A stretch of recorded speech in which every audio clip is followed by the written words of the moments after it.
want to get started on the book of Matthew with you today. So this is the books of the Bible journal that I just made. However, you could use just, this is a Dollar Tree journal, happens to be a Matthew verse. It says, our faith can move mountains, Matthew 17:20.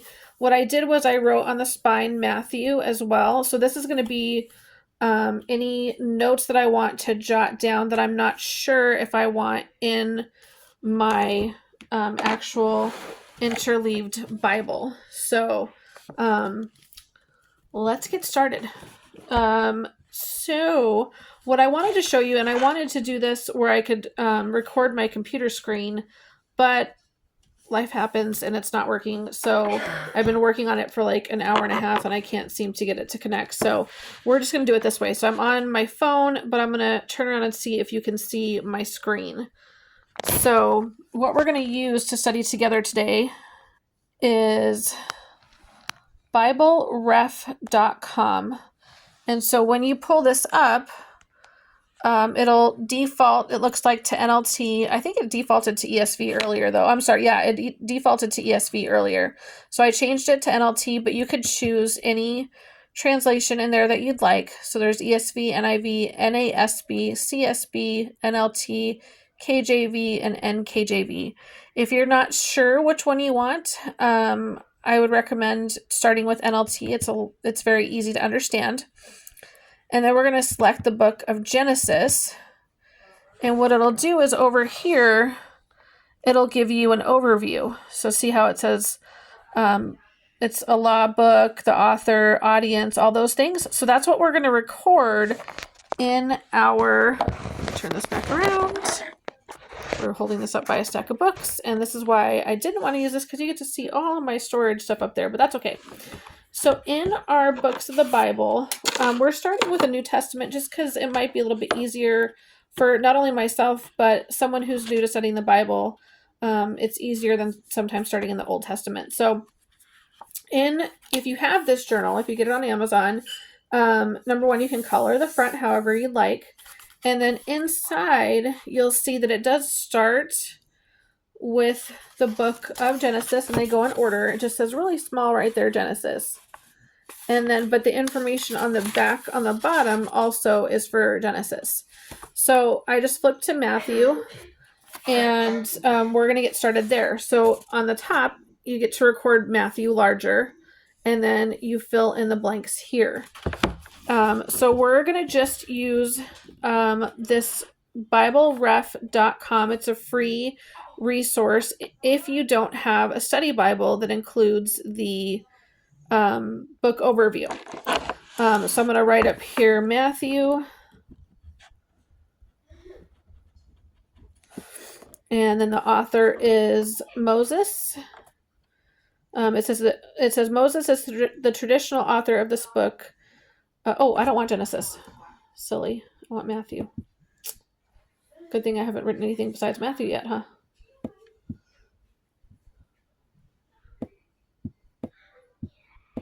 So let me show you what I'm doing real quick. So I'm changing from Genesis to, put this down,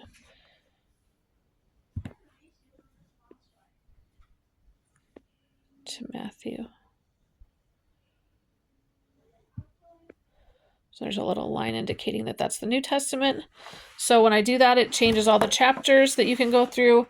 And then there's our overview. So this is the first book of the 4 Gospels, the first book of the New Testament, the 40th book of the Bible. So the disciple Matthew is the author based on internal evidence and traditions.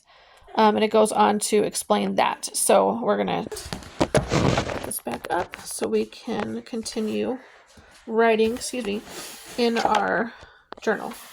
So again, you could just be using a regular journal, but you're just going to jot down some of the important information. So, so Matthew is the book name. The author is, I'm going to put Matthew, the disciple.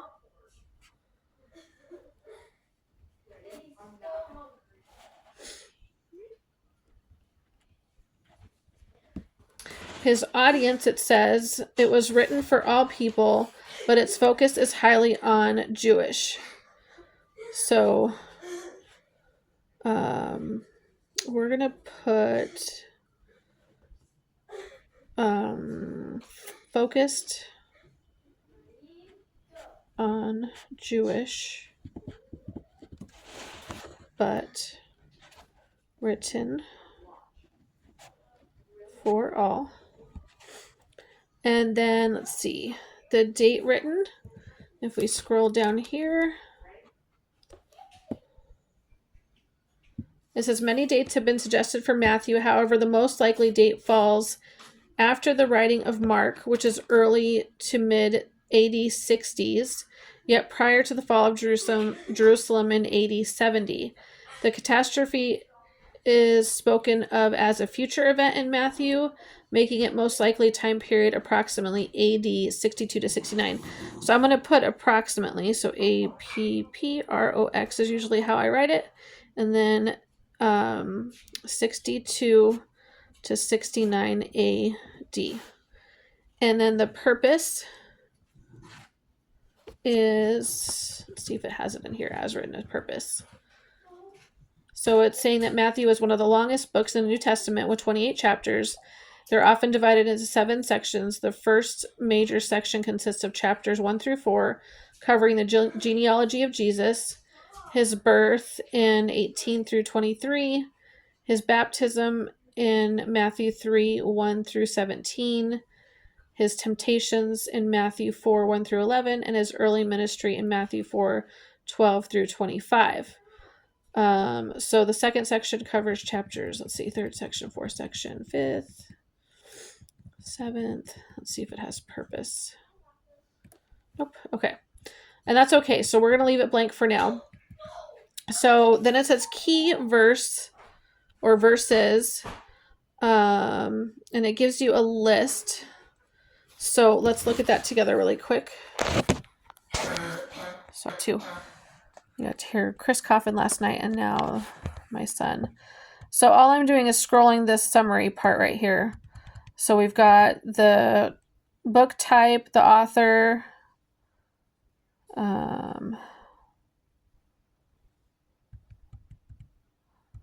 audience. I'm trying to just see if there's a purpose in here too.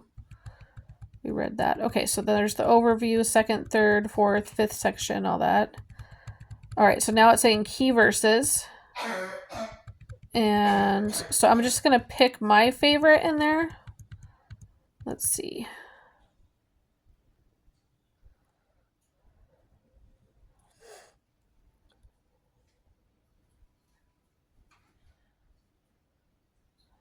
Oh, we've got the Lord's Prayer in there, so that's always good.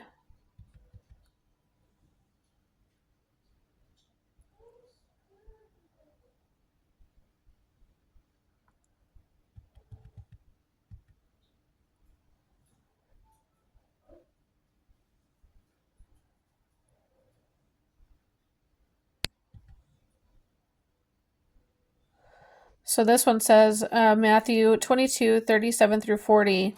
And he said to them, you shall love your Lord. You should love the Lord your God with all your heart and with all your soul and with all your mind. This is the great and first commandment. The second is, you shall love your neighbor as yourself. On these 2 commandments depend all the law of the prophets.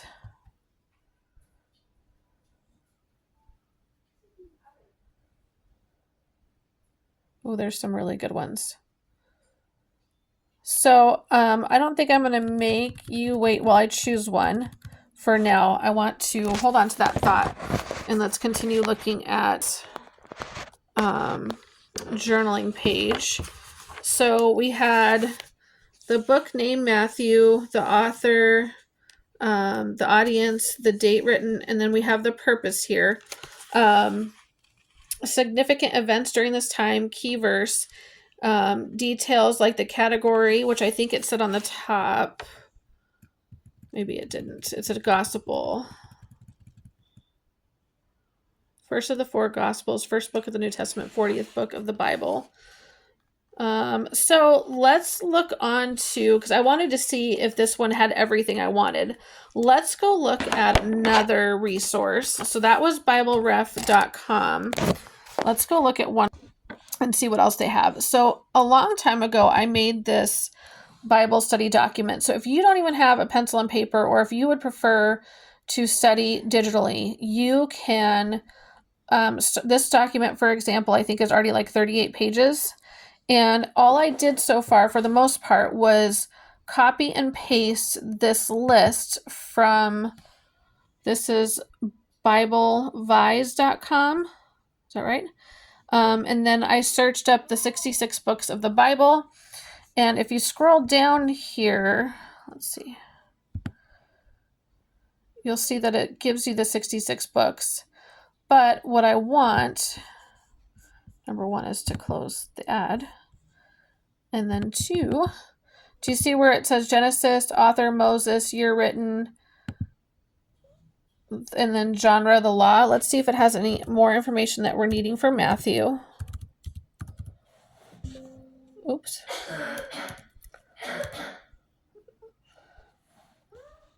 So genre is gospel, chapters 28. So there's our purpose right there. Presents Jesus as Messiah, the fulfillment of the Old Testament prophecies, and the King of God's kingdom. This around again, and we're going to write that as our purpose.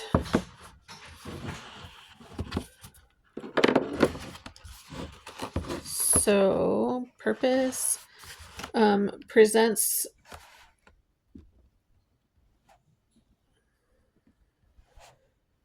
Jesus, and we're going to shorten this a little bit, as Messiah and King. So that's two of the things that set out of three. So Messiah and King. And then we're going to write that it, the fulfillment of Old Testament prophecies. Oh.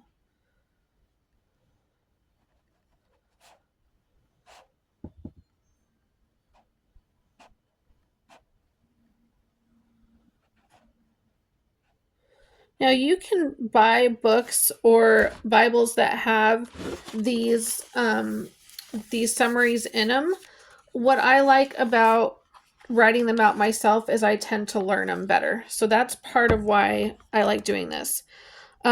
So we're going to continue on, since those didn't give me exactly what I needed. And I will tell you that another free resource that you can use, and I'm going to keep looking to see if I can find one that gives all the information I'm wanting in one place besides my Bible, because I know it's in there. What you can do is you can use ChatGPT. And although it's not my first go-to per se, you've got projects here that you can go to, like the book of Matthew, for example, and you can start a chat here and say, can you give me an overview of the book of Matthew? Can you? And you can always double check it in a study Bible, or let's see if it gives us everything we're wanting it to begin with. Yes, I can't hunt and peck.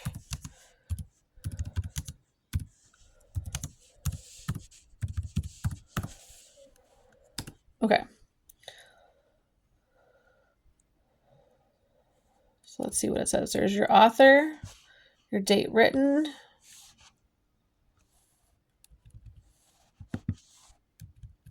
I need to let me page down.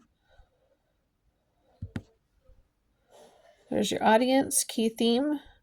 He's the promised Messiah and King. There's our purpose, to prove he's the Messiah, Old Testament prophecy. Teach discipleship and righteousness. Key themes. Structure, Matthew, there was that sections that we saw on the other. There's some key verses. Ooh, I like Matthew 1:23. They shall call his name Emmanuel, God with us. So that's the one I'm going to use for, I think, our key verse. So that's what we got out of this one. So I'm going to grab the verse from my Bible. So I'm going to write down Matthew 1:23 so I can remember. Okay.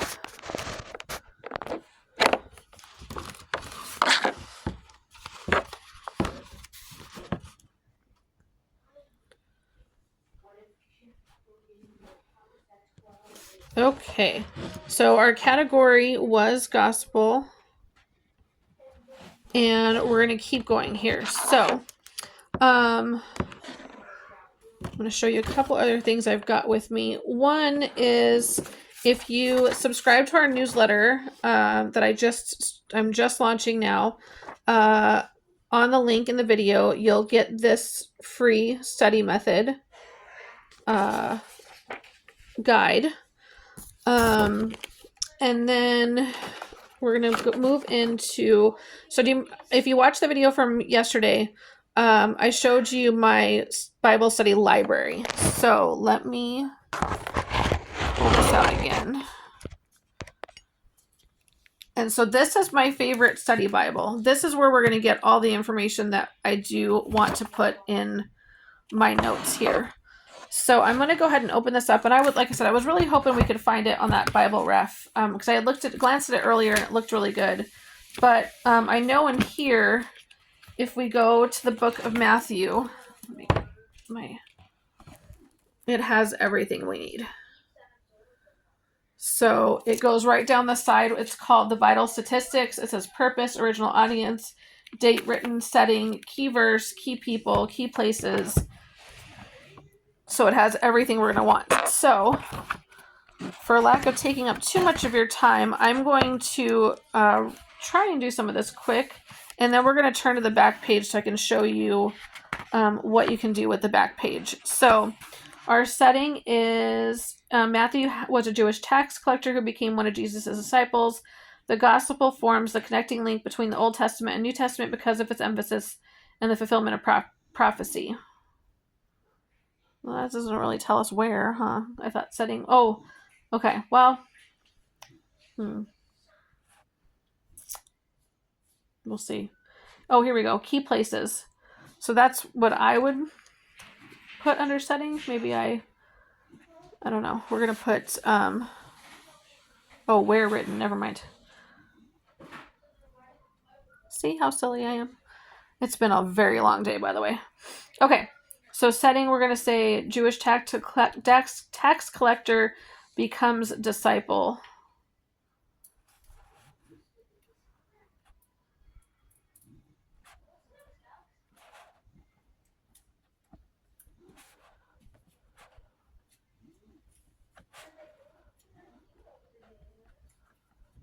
Okay, and then where written is Bethlehem, Jerusalem, Capernaum, Galilee, and Judea.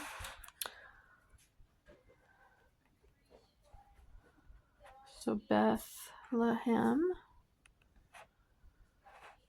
Jerusalem,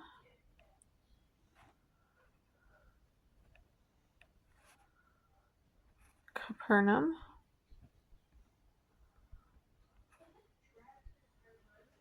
Galilee, and Judea.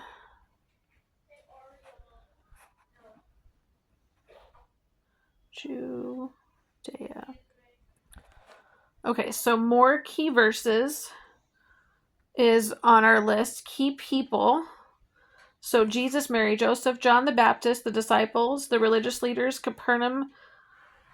Oh, I'm sorry. Religious leaders, Cephas, Mary Magdalene. I'm not saying that right. I know I'm not. That's okay. So I'm going to write that down later. I'm not going to make you sit there while I write all those out. What are we looking for next? More key verses. We saw a whole list of key verses. Special features. It's filled with messianic language such as Son of David is used throughout the Old Testament references, 53 quotes, and 76 other references.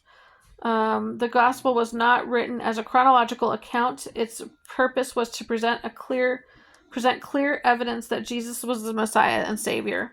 So that's what we can put under our summary is that it has the 53 quotes and 76 other references from the Old Testament and that it was not written in chronological order. So I like that. And then application or prayer. Again, I'm not going to have you, sit with me while I read all this, but I want to show you, so any of these that you can't find, you can obviously Google them. You can use something like ChatGPT, but they are going to be in your study Bible. So let's see, the blueprint. What I want to find is on your back page, it says what happens in this book.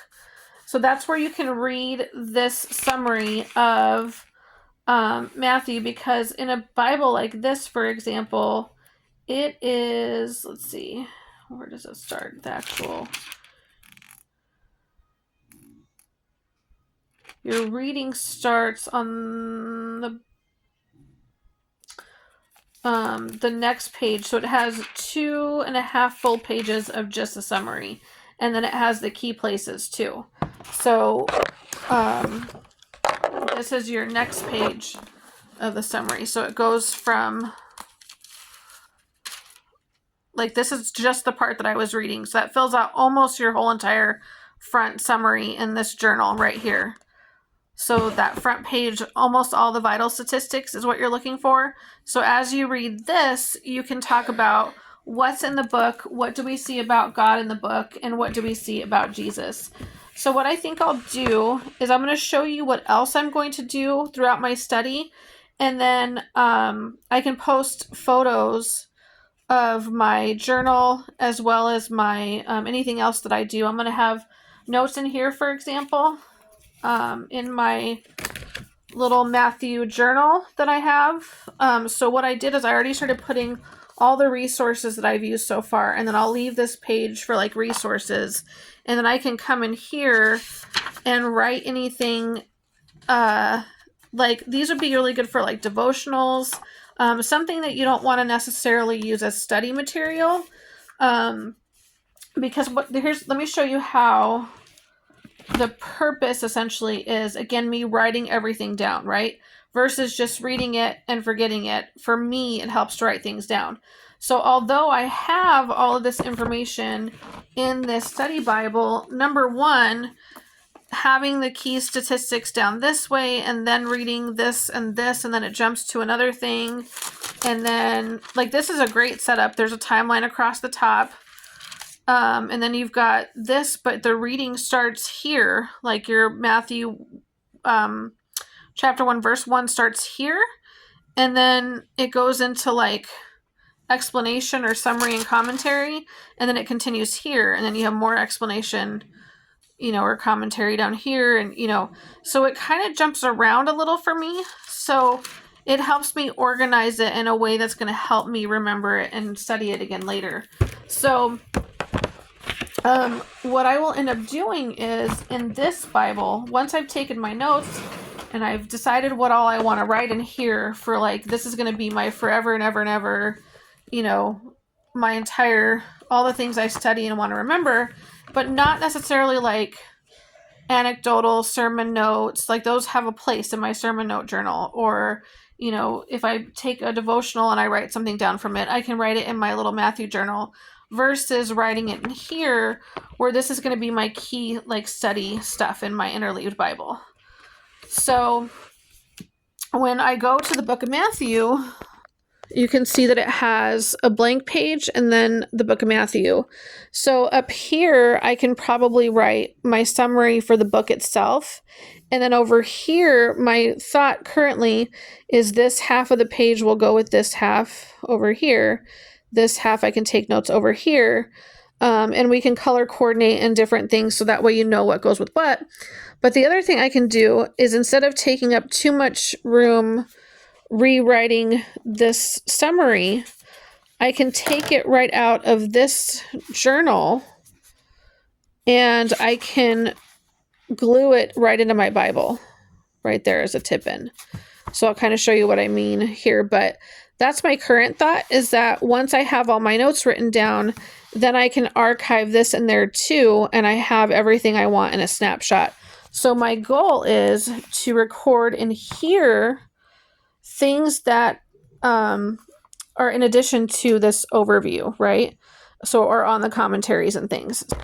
And we'll finish up by talking about what my other study tools are going to be. Okay. So we have this journal, right? Study tool. And this is just, again, a way for me to write it down, remember it, organize everything into one place.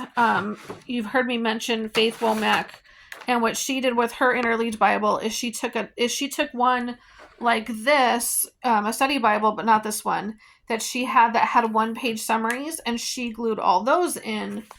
And I like that, but me reading the summary isn't going to necessarily help me commit it to memory. So I've got my study Bible that I'm going to use.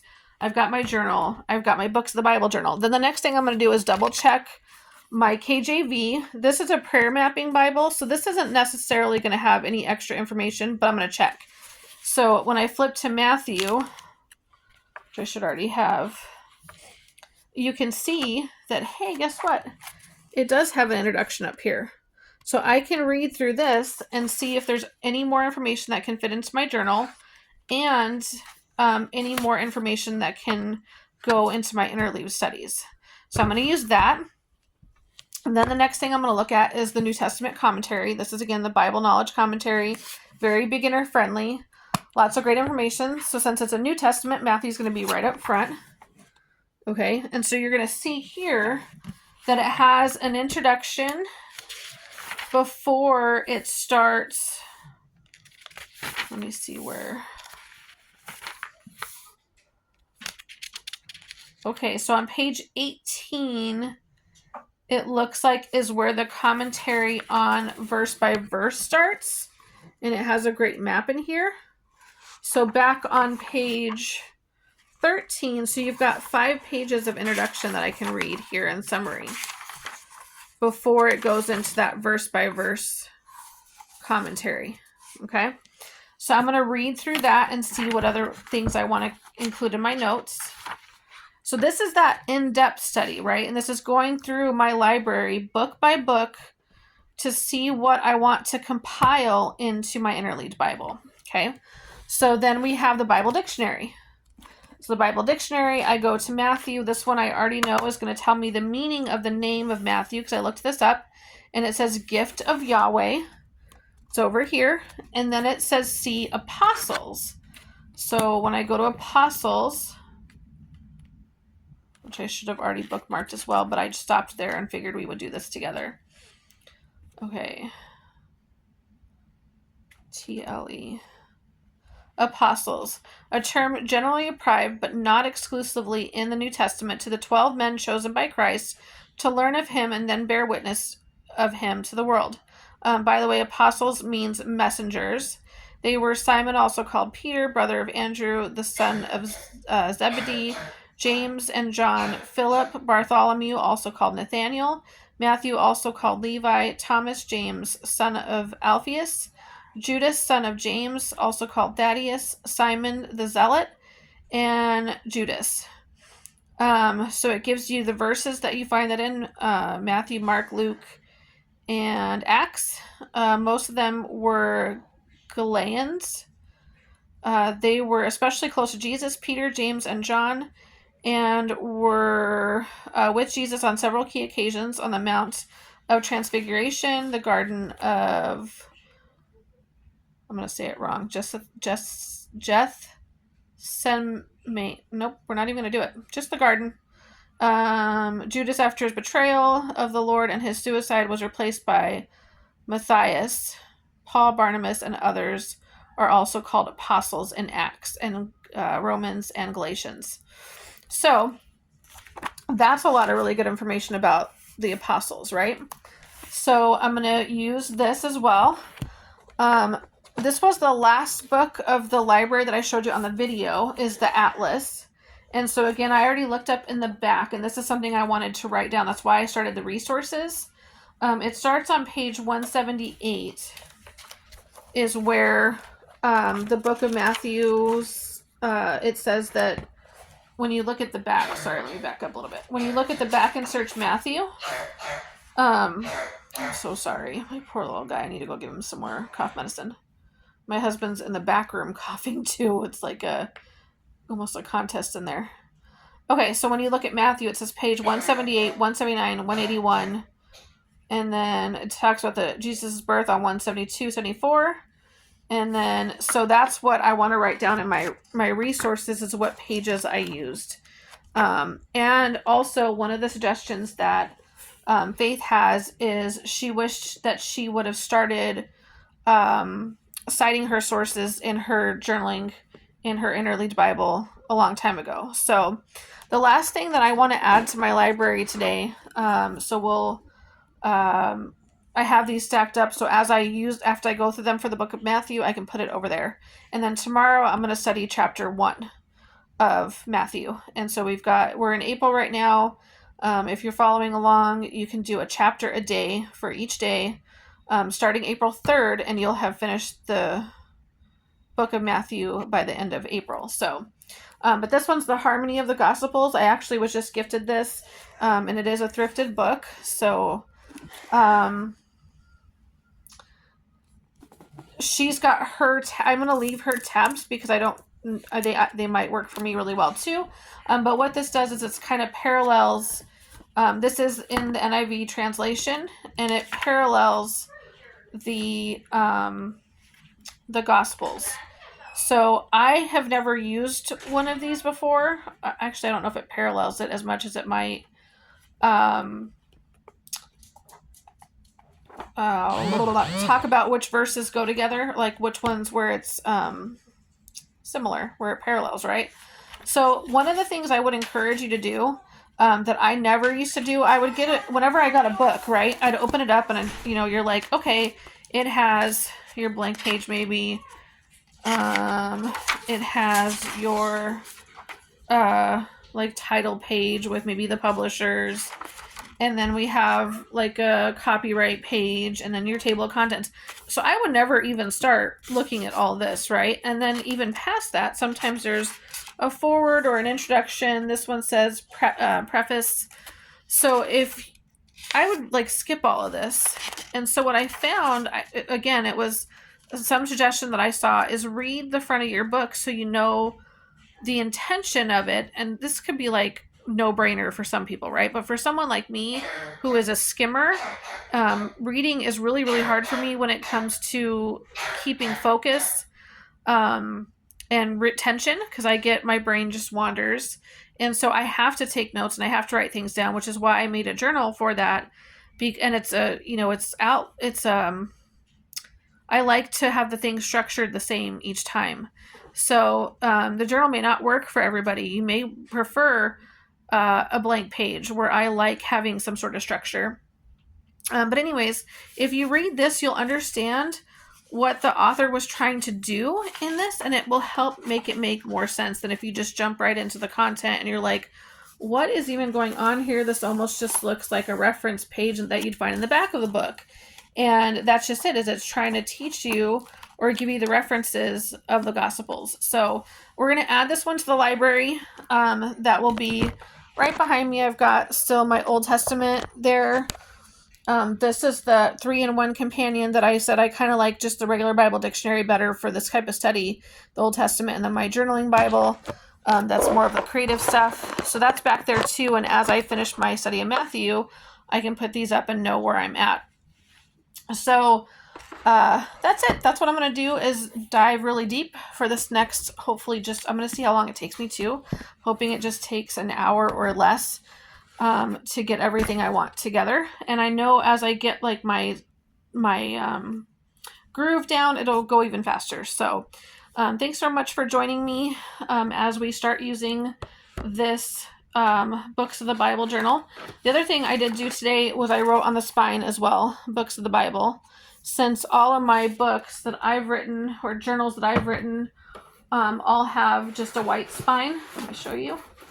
As I start using them, I'm going to write what's on them, because we're going to add this to my little library back here too. So again, thanks so much for watching. Let me know if you have any questions. Don't forget that there's the link to join our newsletter down below, where you will get the free Seeker Bible Study Method printout, and we'll see you next time.